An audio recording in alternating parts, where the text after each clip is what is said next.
February 1st, entry 17. I miss you, Tommy. Or Tommy Bittersweet. Bracket. Some background on Tom, and a little about Max. Tom and Max were the friends I valued the most around this time. I had met them before I knew Z existed and before Z and I became brothers. I considered them my best buddies. One was Vietnamese and the other was Laotian. I met Max through George and Steven while playing the Yu-Gi-Oh! Trading card game. I hadn't met many Asians where I came from, neither in Cape Cod nor Woonsocket nor all the places in between.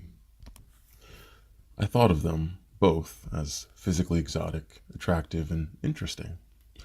Max to me always seemed brave and bold, charming and outgoing, knightly or, quote-unquote, samurai-esque. He was the first to introduce me to Dungeons & Dragons, and he was always fun to be around.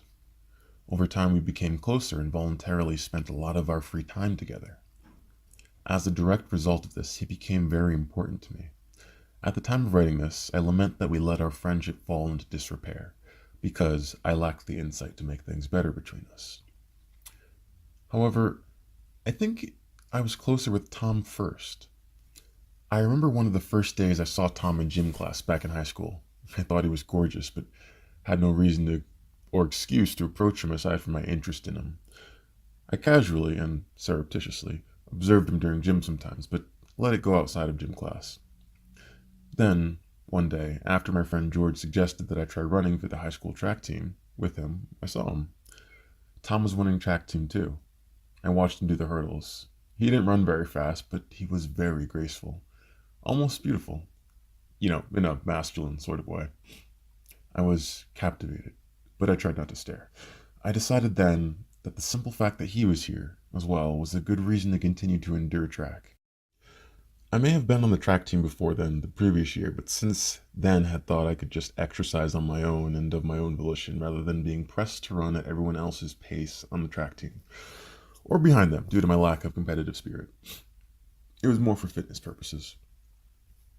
One day after that, I think groups of the track team members used to walk home after track. We'd herd together and walk or chat casually from stop to stop, dropping people off at their homes until the group dwindled down to only a few left. Tom and I were a part of that group. During this process, I discovered he lived down the street from me. One day, Tom approached me after track, maybe after the walking herd, and asked me to hang out. I was a little nervous, but pleased and surprised. I know that later on I asked him why he decided to approach me that day, but I can't clearly recall his answer. I think he said it was because some of the other track kids said I was cool, quote-unquote, or chill or something. I was surprised by this.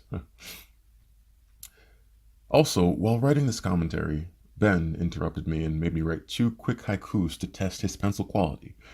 Haiku 1. I'm reminiscing about an Asian friend boy. I wish Tom were here. Haiku 2. Wanna be a hero? Destined for something great? Sigh, it's nice to dream. Note, yes, I know this last haiku might be off by a syllable or two, but it wasn't that important.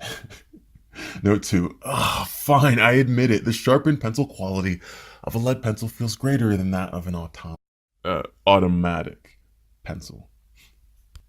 But I still maintain that automatic pencils are more convenient. After that day, Tom and I began to hang out consistently. He'd hang with other people, but never seemed to mind when I was over. Even if he hung out with other people that day, since I lived right around the corner from him, he would sometimes call me after they left and ask if I wanted to come hang out. Often I'd end up staying the night when asked. Same room, same bed. We'd walk to school with each other in the morning, and I timed how much longer it took to get to S.C.A. high school from his house than from my house. The difference was 5 minutes longer. I didn't mind. Tom and I were very close, and our relationship was pretty smooth. I would easily spend an entire day with the guy and be sad that it was over. I remember a few of his girlfriends, 2 different Lisas, and one of them brought him a chocolate cake on his birthday. She burst into the room while we were sitting there, all smiles and happiness. "Happy birthday," she said. And Tom just kept playing video games. Was he ignoring her intentionally? I saw the smile quickly drop from her face. Wordlessly, she turned around, dropped the cake on the table, and left. I think she was upset. I asked Tom what the deal was. He said I could have some of the cake if I wanted. I was gleeful but hesitant. "Are you sure? It looked like she brought it for you, specifically." He He said it was cool, and I took a slice happily, like the fat kid I was. I remember wondering what the deal was between the two of them and why their reactions to each other were so different in that moment. Did she piss him off earlier and made the cake to try to make up for it? Did he not care about her? Was his video game that interesting? He usually responds to me when he's playing it. I didn't get it. I let the topic lie, though. I remember many things about Tom, and before Max was my best friend, Tom was. It hurt me a lot when he left. His family moved away. I never said anything because I'd always thought that guys didn't talk about their emotions and stuff, quote unquote. I kept it to myself and said casual things like, dude, you gotta fill me in on stuff when you're back in town next time, or I gotta introduce you to my girlfriend next time you're here, but I never told him how I felt about it, or about him. I remember when I told him I was bisexual for the first time, over the phone. I think it was during the summer of year 12 when I was 24. He was in Portugal with his wife, and I was working at my university as an S.C.A. He said he had always had a feeling that such was true, but never knew for sure. I told him I felt nervous, and so I never told him that I was that way before. He asked why he, of all people, would have made me feel nervous. I told him I lied to him. No, that's not true. I gave him half the truth. I told him I was nervous about how he'd view me or feel about me after I told him.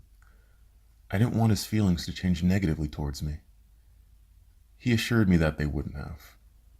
I appreciated that, but I wonder if they would have changed still if he knew the real reason I never told him.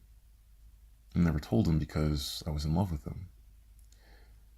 Note, I say Z was my first love, but maybe it's more accurate to say that Z was my first sexual love. I loved Tom before him, and would love many men after him and after Z. Not all of these men would become sexual with me, but there were many that I wished could have been, and there were many that I wished I could have had a greater level of intimacy with, either sexual or emotional, but preferably both because I have a high sex drive. Until recently, I had felt like I had not found my voice. I had barely found a way to express myself besides this manifesto, and I would never, ever let anyone read this. Yeah. Continuing. I remember when his mom cooked a Vietnamese soup dish for me. For us. It was delicious.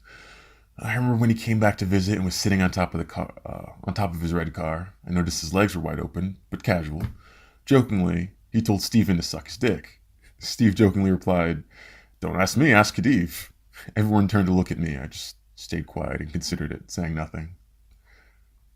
Stephen and Max both knew how I felt about Tom. In fact, I think everyone did, besides Tom. That's usually the way I kept things back then. If I didn't tell them not to tell, but did imply it's a secret, they usually knew to be careful with the information.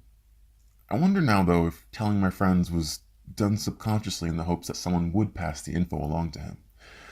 Maybe so I could find out how he felt without confronting him myself. Cowardly? Maybe. Tactful? Definitely. Effective? Probably not in this circumstance. I remember when we went to Lasergate for my birthday, I think. I remember Tom's two, of many, brothers. Anthony was interesting and friendly, a Leo, and I always found Kennedy insanely physically attractive, an older, muscular Aries. I remember when Kennedy playfully came on to me one day. I assumed he was either joking or trying to find out if I was open-minded, because maybe someone else had asked him to do so. He put his arm around my shoulder, pressing his muscular body really close to mine, and had a come-hither quality to his voice as he asked if I wanted to be his special brother, quote-unquote. God, I found him so hot. But back then I was terrified of my own sexuality. I responded uncomfortably and moved away, letting his hand drop from my shoulder. I regretted that. I still wonder what would have happened if I had said yes. I remember when Tom told me he had ripped his foreskin having sex with his girlfriend. Was it Lisa? I took the day out of school to take him to a nurse. We went to a bunch of different clinics, but none of them would accept us because we were under 18 unless someone over 18 signed for him. It turns out that the best thing for us to do was just to go to school, where I set Tom up with a visit with the school gym nurse. It's been so long, I don't remember her name, but I recall her zodiac sign was a Cancer. And she was my favorite nurse to this day. I trusted her, and she took good care of Tom, providing him with antibacterial ointment for his penis. I remember when he tried applying it in the shower. I was there when he did it, standing on the other side of the door, talking him through it. Or was he feeding me the details? I remember when I'd heard that he and Max had been boxing with sparring gear, and Tom jumped into Max's fist and caught a bloody nose. I remember when Tom asked me to pick him up in the morning for school to wake him up really early. He said I should try calling him, and if that failed to wake him, he gave me permission to climb the fire escape leading to his bedroom and wake him up physically. I remember doing this one morning when he left the window open, and before waking him, I just sat there admiring him while he slept. He was beautiful. How could I not? I remember when I stayed with Tom over Kennedy's place when Tom was back in town briefly. I remember that he and I slept on the couch together, and Kennedy slept in his bedroom. And in the morning, I think Kennedy asked me to make him a sandwich just as he was getting in the shower for work.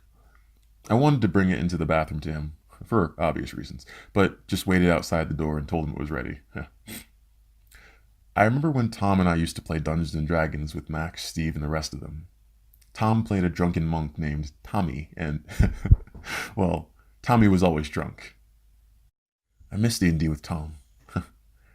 I wonder what would I wonder what that would be like now that I've evolved as both a player and as a game dungeon master. I remember when Tom and I used to play fight in the apartment on sales. We'd pretend to be using magic attacks or throwing spinning chakra disc blades at each other, but in reality they were pieces of paper and small, harmless plastic toys. I remember when I first spent the night over his house. I stayed to play Fable. I was entranced. I played it all night until the morning. I did get somewhat tired, but the game was amazing. Tom and Kennedy woke up and thought that I had woken up early just to play it. The truth was, I had never slept. I remember when we played Dungeons and Dragons for Xbox with Tom's downstairs cousin. We beat the whole game. It was great. I remember when Tom started breakdancing, when he became a b-boy. He opted to teach me some of what he had learned, but I only had time to practice the headstand a few times before he moved away. Epic sad face. I remember visiting Tom when he moved to New Bedford, on Section 8, I think. I remember spending the night, catching up with him, playing games with his family, and trying some strange karaoke singing game for the first time. I remember saying goodbye to Kennedy and then chatting with Tom about how he had joined some wrestling group in high school. I remember how he told me he had to split his time between being a b-boy breakdancer and being a wrestler. I remember when he showed me the position he called the Saturday night. It occurred to me then that wrestling could be so intimate. I didn't really wrestle with Tom. I mean, I would gladly do so now if he asked me to, and we had a mat. I'm pretty sure I could take him. I'm actually a fairly solid wrestler, but I would avoid wrestling with Tom or anyone I'm likely to have a one-sided sexual attraction towards, to avoid getting a boner and thus making the experience a little socially awkward. Side note. It's not that I'm likely to get a boner nowadays with casual wrestling, but I remember once I was wrestling with Anthony, Tom's younger brother, while Tom was away and we were rolling around wildly. It was really fun, but then I got an unintentional erection and quickly decided I didn't want to wrestle anymore without explaining why.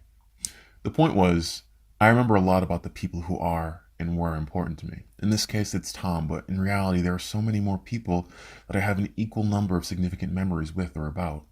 Though our relationship may change over time, though we may drift apart, these people don't necessarily lose their value to me. Simultaneously, because I valued Tom like this, I do my best to remember his birthday every year. Sometimes I forget, sometimes I don't call him, but if nothing else, I try to at least send him a text on his birthday. Regardless of how far he is, regardless of how long we haven't kept in touch, regardless of how much time passes, one day, I should like to be reunited with many, if not all, of the friends I've lost in the past, to see how they're doing, to catch up, or to play Dungeons and Dragons with again. Comment in February 17th of year 13. End bracket.